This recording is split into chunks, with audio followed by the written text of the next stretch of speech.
So secret number 2 is to upgrade your circle of 5. And what I've found over and over again is that your community completely controls the level of success that you have. And if you ask yourself, who are you surrounding yourself with? Do you have people who are pushing you to do better, to be better, to think a little bit bigger? Or are you having people that tend to bring you down, that express doubt and skepticism towards some of the big goals that you have? And it's really important for you to get more growth friends, not necessarily, the maintenance friends, just the same people you grew up with from college, but people who really push you to those higher levels of success. And one of the best ways I've found to find people in that mode are to go to personal development events and classes.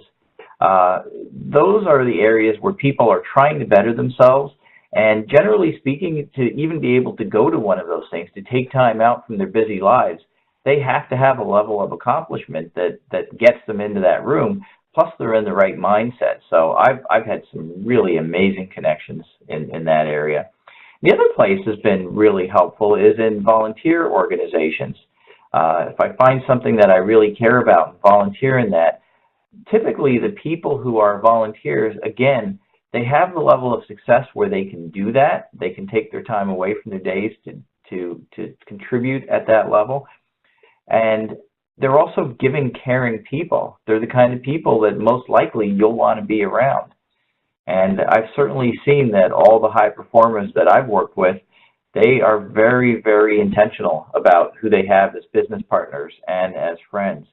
And they're always really seeking out the best connections that they can possibly make. So would it be safe to say, Robert, that if you want to check out or if you want to measure how well you're doing, you will look at your circle of 5? I think so. Yeah. I mean, it's been over and over. I mean, actually, even just if you look at the financial level that you have, look at your group, if you have the level of health, level of ambition, whether they're eating right or overweight, it's fairly telling. I would say that for sure. But sometimes, Robert, we have people in our lives that have been with us, forever, since childhood or high school and all that. And when you've been with somebody for so long, it's kind of hard to identify whether that is, your good circle of 5 or not. So what are some of the ways of identifying whether you need to change your group?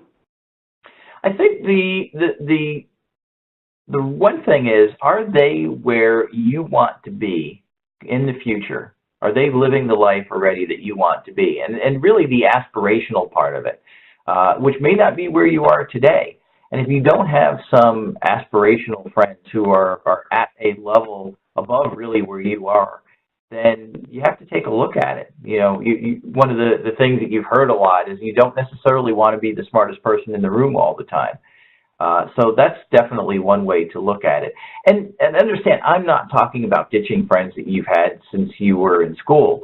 I'm talking about finding and intentionally getting more growth friends that will push you to those next higher levels.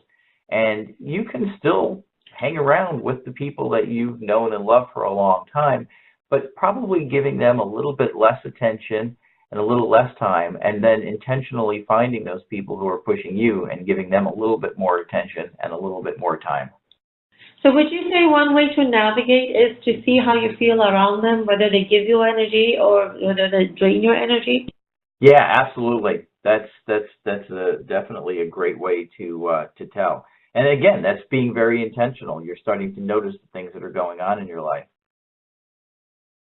Well, that's great information.